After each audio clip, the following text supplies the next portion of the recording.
என் பேர் சின்னாலப்பட்டி சுகி போய் 3 பொண்டாட்டி முனுசாமின்னு தான் என்னை கூப்பிட போகிறாங்க. ஏன்னா அந்த அளவுக்கு அந்த பேர் நல்லா வந்திருக்குது. அந்த அளவுக்கு நாங்கள் 3 பேரும் சாரை சேர்த்து 4 பேருமே நல்லபடியாக நாங்கள் பண்ணியிருக்கிறோம். கண்டிப்பாக எனக்கு நெக்ஸ்ட்டு ஹோப்பு இந்த படம் நான் நினைக்கிறேன். இதில் நீங்கள் பார்த்தவர் இந்த படத்தில் நடிக்கும்போது எனக்கு இந்த விஷயம் ரொம்ப பிடிச்சிருந்தது. அதாவது கதை சொல்லும் போதும் நடிக்கும் போதும் ஒரு வித்தியாசம் இருக்குது இல்லையா? இப்போ நம்ம ஒரு கதையை கேட்டு ஓகே பண்ணுறோம், ஆனால் அங்கே ஸ்பாட்டுக்கு போகும்போது இன்னும் சுவாரஸ்யமாக இருக்கும் சில விஷயங்கள்.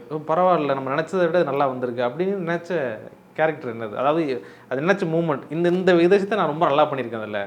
அதாவது நான் இது வரைக்கும் சினிமா லைஃப்பில் எதிர்பார்த்த விட இது எனக்கு நல்லா இருக்குது அப்படின்னு நீங்கள் நினச்ச விஷயம்.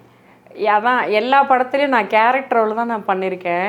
இதில் வித்தியாசமாக என்னை டான்ஸ் ஆட வச்சுருக்குறாங்க.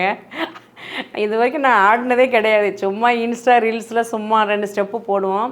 தீனா மாஸ்டர் தான் இதில் மாஸ்டரு.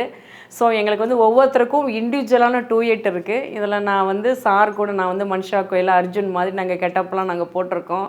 போட்டு அந்த ஒரு சாங் இருக்குது. பாகுபலியோட ரீமேக் சாங்கும் அதில் நாங்கள் பண்ணியிருக்கோம்.